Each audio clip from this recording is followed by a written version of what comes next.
Di tengah gelombang kedai-kedai kopi kekinian yang menjamur di setiap sudut kota, ada satu brand yang menurut gue berhasil mencuri perhatian melalui pendekatan digital dan juga konsepnya yang minimalis. Brand itu adalah Fore. Di balik tampilan kedainya yang selalu clean ya, kelihatan bersih dan juga aplikasinya yang canggih, pelayanannya yang canggih, mesin-mesinnya, ternyata ada cerita tentang bagaimana kopi lokal ini bisa menjadi sebuah produk lifestyle, bisa menjadi bisnis yang scalable dalam waktu yang lumayan cepat. Selamat datang di Steven Yang. Hari ini gue akan membedah tentang brand Fore ya. Pasti kalian milenial Gen Z banyak banget kan di sela kesibukan kalian kerja ya teman-temannya, pingin beli kopi. Kayaknya Gen Z dan kopi tuh nggak bisa dipisahin zaman sekarang. Tanpa kopi Gen Z kayaknya nggak bisa kerja ya. Itu ibarat udah baterainya mereka teman-teman ya. Nah kita hari ini akan membahas di balik kesuksesan brand kopi yang menurut gue ya lumayan melekat namanya ya, yaitu Fore ya teman-teman ya. Fore Coffee, brand kopi lokal, punya konsep yang minimalis, yang dia bisa scalable dengan cepat ya. Dia bisa menjadi produk lifestyle dan bisa ada di mana-mana ya, di kota, bahkan di kota gue yang bisa dibilang kota kecil pun Fore baru aja membuka gerainya. Sebelum langsung ke pembahasannya, jangan lupa dulu untuk di subscribe channel Steven Yang. Kalian juga bisa follow semua akun sosmed gue. Kalian juga bisa support channel ini dengan cara klik link bagi-bagi, nanti nomor orang baik akan gue tampilin di sini sebagai bentuk terima kasih. Kalau kalian mau, kalian juga bisa dengerin versi audionya di Spotify karena gue juga upload versi video gue di Spotify. Oke, kita langsung masuk ke pembahasannya. Let's go.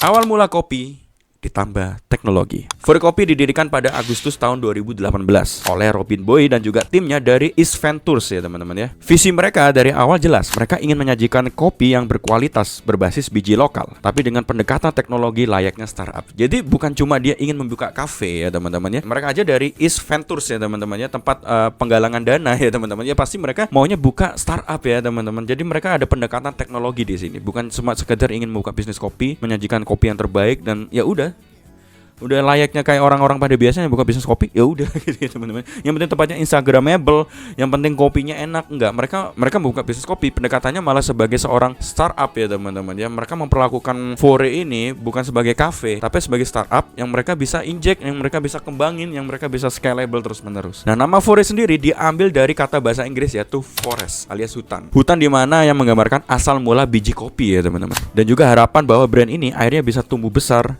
seperti hutan. Mereka ingin menjadikan kopi sebagai bagian dari kehidupan urban yang praktis, cepat, tapi tetap berkualitas. Jadi itu poin yang Fore ingin tekankan. Mereka ingin menjadi brand kopi yang praktis, cepat. Jadi harus cepat, tapi tidak mengesampingkan kualitas. Karena ada beberapa yang praktis iya, cepat iya, kualitas berantakan. Kualitas iya, tapi sangat-sangat tidak cepat. Jadi nggak cocok untuk brand-brand urban yang ada di perkantoran, yang ada di distrik-distrik orang sibuk ya teman-teman ya. Jadi Fore ingin menggandeng semuanya, udah praktis, cepat, berkualitas lagi gitu ya. Jadi dari awal Fore itu bukan cuma jualan kopi. Mereka memang nggak bisnis kopi ya teman-teman ya. Mereka tuh bangun aplikasi sendiri. Mereka mengintegrasikan dengan sistem pemesanan digital. Mereka mengandalkan data untuk memahami perilaku konsumen. Nah ini yang bikin mereka beda dari warung kopi tradisional. Jadi mereka punya database-nya. Mereka mengandalkan oh ternyata yang disukai ini. Semuanya itu berbasis data dan ada aplikasinya dan semuanya terintegrasi teman-teman. Itu yang membedakan Fore dengan kafe-kafe lainnya, dengan coffee shop lainnya. Makanya lebih cepat bisnisnya berkembang. Itu bisa jadi intisari yang bisa kalian dapatkan. Nggak cuma kopi loh, bisnis-bisnis tradisional apa kayak misalnya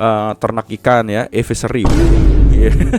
Atau intinya bisnis-bisnis yang tradisional ternyata bisa loh kita combine dengan pendekatan startup ya, dengan pendekatan teknologi. Kalau kita combine ternyata bisa membuat kita akhirnya lebih memahami oh ternyata selera konsumen kayak gini, lebih cepat daripada kita cuma by data manual doang ya. Kalau semuanya berbasis teknologi kan kita lebih cepat untuk melihatnya. Oh ternyata menu ini lebih disukai, oh ini nggak usah buang, kita ganti lagi menu baru. Oke, menurut data orang-orang yang datang seret ternyata dari kota ini bisa kita buka cabang di kota ini. Nah itu enak. Di zaman ini menurut gue yang salah satu aset paling berharga adalah data, dan Fore berhasil menerapkan database itu ke bisnis mereka yaitu kopi. Makanya Fore bisa semelesat ini. Kita masuk ke poin 2. Meledak cepat lalu seleksi alam. Pada awal peluncurannya Fore itu sangat-sangat meledak, sangat-sangat menjadi sebuah fenomena ya. Mereka buka puluhan gerai dalam waktu singkat. Sebagian besar berada di titik-titik strategis perkantoran dan di mall. Desain tokonya udah instagramable, menunya menarik dan user experience-nya yang simple. Pasar kopi kekinian akhirnya makin padat. Kompetitor bermunculan dan Fore harus lebih dari sekedar cuma tempat beli kopi kopi enak. Nah, mereka sadar ya. Mereka udah meledak di mana-mana tempat mereka tuh langsung nembaknya tuh tempat-tempat yang strategis.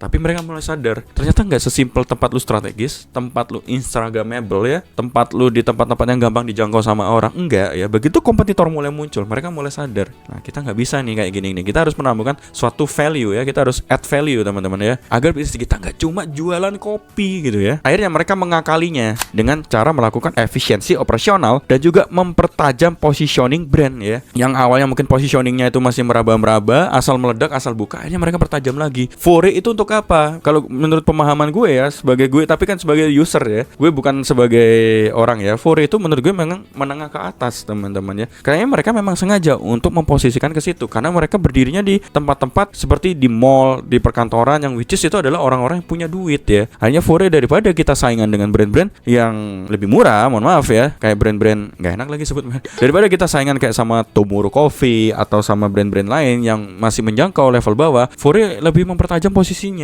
Kita langsung aja, kita pertajam aja posisi kita apa sebagai brand kelas atas. Ya udah, kita maksimalin user experience kita harus enak. Biar orang-orang yang kelas atas ini, yang punya duit ini kan sibuk mungkin di perkantoran, mereka pesannya enak, gampang gitu ya. Juga tempatnya clean, mungkin membuat orang kerja jadi enak kayak gitu ya teman-teman ya. Dan kita masuk ke poin selanjutnya, evolusi menu dan juga produk. Nah, ini yang membuat Fore tetap bisa bertahan sampai sekarang. Walaupun dia cuma head di awal, tapi Fore bisa tetap sustain dan masih membuka gerainya sampai sekarang. Walaupun tidak sekencang awal-awal dia berdiri ya teman-teman ya. Fore terus bisa berinovasi di sisi menu. Mereka memperkenalkan berbagai signature drinks mereka yang berbasis kopi lokal seperti pandan latte dan juga aren latte. Mereka juga menawarkan minuman non kopi dan seasonal menu yang terus berganti mengikuti selera anak muda urban. Biji kopi yang mereka gunakan juga berasal dari petani-petani lokal teman-teman, seperti Gayo, Toraja ataupun Flores, menjadikan Fore sebagai etalase kopi Nusantara yang dibungkus modern. Nah, ini salah satu positioning yang menguatkan si Fore juga dan membedakan mereka dari kompetitor. Mereka bertindak layaknya mereka adalah pameran dari biji kopi Nusantara. Jadi mereka itu bisa didatangi pendekar kopi lah ibarat ya. Kalau kopi-kopi coffee shop yang menjamur kemana-mana kan cuma jual kopinya doang, tapi bukan orang-orang artisan ya teman-teman ya. Bukan orang-orang yang sangat menyukai kopi. Nah, Fore mereka berani gitu loh. Mereka berani. Gue memang brand gede ya, tapi gue tetap punya kualitas, tetap gue punya biji kopi yang bisa lu tantang gitu ya. Ini etalase gue. Lu lihat nih. Ini dari petani lokal bos gitu ya. Fore berani untuk kayak gitu. Jadi mereka tetap gak berhenti untuk evaluasi dan juga mengevolusi ya teman-teman ya. Selain mengevaluasi, mereka mengevolusi gitu. Selain menjual kopi yang sudah jadi ya, yang membuat Fore juga bisa tetap sustainable dan juga bisa bertahan, Fore juga menjual produk-produk retail seperti biji kopi kemasan, drip bag dan bahkan tumbler. Mereka ingin jadi brand kopi yang gak cuma hadir di kedai, tapi juga hadir di rumah dan juga di kantor kamu.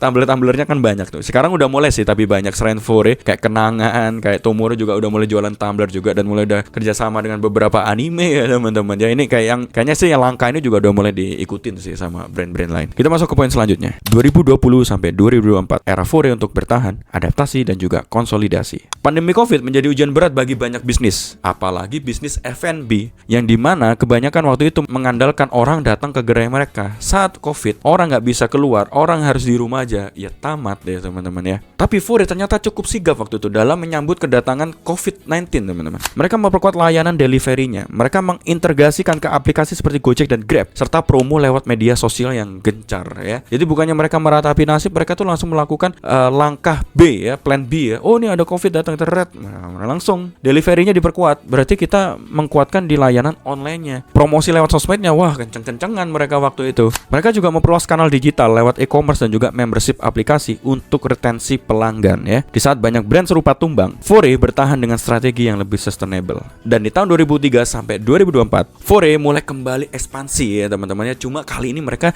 ekspansinya lebih hati-hati. Jadi awal 2018 tuh mereka muncul, mereka tuh langsung alurnya tuh mereka gede-gedean, buka besar-besaran, kena Covid, pelan-pelan lah turun pun tapi mereka masih sustainable sampai 2020 sampai 2023 mereka tuh masih jaga aman ya. 2003 sampai 2004 sampai sekarang 2005 mereka mulai bangkit, mereka mulai kembali ekspansi, tapi kali ini dengan langkah yang lebih hati-hati dan mulai dengan pelajaran-pelajaran yang bisa mereka petik dari tahun-tahun sebelumnya. Fore juga makin aktif dalam membangun komunitas pecinta kopi dan memperkuat nilai brand sebagai bagian dari gaya hidup sehat dan juga produktif. Nah, jadi itu juga inovasi Fore ya teman-teman ya. Mereka touch ya, mereka bersentuhan persatuan dengan komunitas kopi, komunitas pecinta kopi ya teman-teman ya. Dan juga mereka itu udah mulai memperkuat sisi brandingnya sebagai gaya hidup sehat gitu ya. Furi membranding itu mereka sebagai gaya hidup sehat. Dan ya selain memperkuat dari sisi komunitasnya, Furi juga mulai memperkuat dari sisi brandingnya. Makanya branding itu gue bilang adalah investasi jangka panjang. Kalau kalian punya bisnis, branding guys, keluarin duit untuk branding. Jangan kalian pelit. Tapi bang enggak. Kalian kan ingin bisnis kalian jangka panjang kan?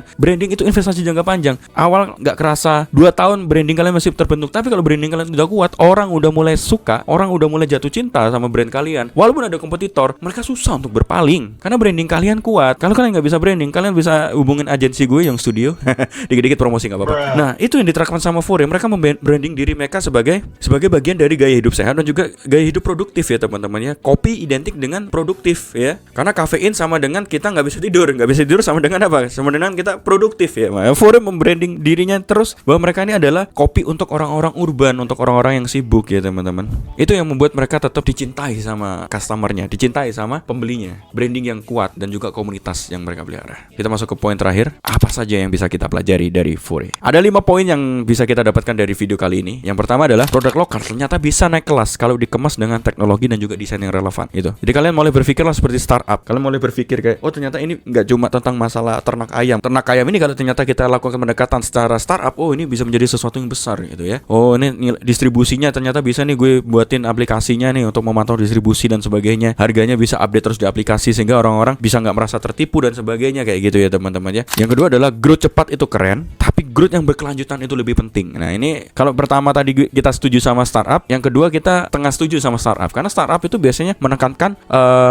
growth yang sangat-sangat eksponensial ya teman-teman ya. Growth yang sangat-sangat benar-benar gede meledak gitu ya. Pertumbuhan startup itu kan cepat ya, seret gitu ya. Tapi enggak, ternyata growth yang lebih stabil itu yang lebih penting. Percuma kalian growth cepat kalau ternyata kalian bangkrut. Iya, buat apa kan? Kita kan mau bikin bisnis kan untuk selamanya, untuk mendapatkan keuntungan. Nah, kalau bisnisnya cepat naik, cepat bangkrut, buat apa kan? Kayak gitu. Poin ketiga yang bisa kita ambil adalah inovasi nggak harus dramatis. Kadang konsisten dengan kualitas dan juga user experience. Nah ini, inovasi itu nggak harus yang misalnya kalian punya bisnis cake kekinian, cake kalian bisa jadi roket gitu, enggak gitu ya. Yang sangat-sangat radikal gitu enggak ya teman-teman ya. Kalian punya gym gitu ya. Gymnya apa? Inovasinya kalian gym khusus gay gitu, enggak gitu ya. Tapi inovasi itu kalian cukup mengupgrade kualitas produk yang sekarang udah kalian punya. User experience-nya kalian tingkatin. Jadi inovasi itu nggak harus sesuatu yang kayaknya tuh kayak wow banget sampai diliput sama media, itu enggak ya teman-teman ya. Kalian tingkatin aja, itu juga udah termasuk inovasi. Poin keempat yang bisa kita ambil adalah adaptasi di masa sulit adalah penentu survival brand. Nah ini, brand yang bagus, bisnis yang bagus, dia akan tetap bertahan walaupun diterka COVID-19, diterka krisis, diterka ekonomi yang sekarang kayak gini bergejolak ya teman-teman ya. Karena dengan adanya ujian itu baru ini akan keseleksi mana brand yang fundamentalnya emang kuat, atau yang brand yang cuma ecek-ecek, branding yang cuma kelihatannya kuat tapi ternyata dia ringkih banget. Nah, Furi berhasil membuktikan mereka bisa survive. Di saat COVID-19, Furi malah bisa survive dan mereka malah bangkit ya teman-teman ya. Jadi bukan cuma survive tapi mereka bangkit ya. Poin kelima adalah konsumen urban butuh sesuatu yang cepat, enak dan estetik, dan Furi paham itu. Furi mengambil semuanya. Mereka cepat, mereka enak, dan tempat mereka estetik. Gue Steven Yang, terima kasih udah nonton video ini.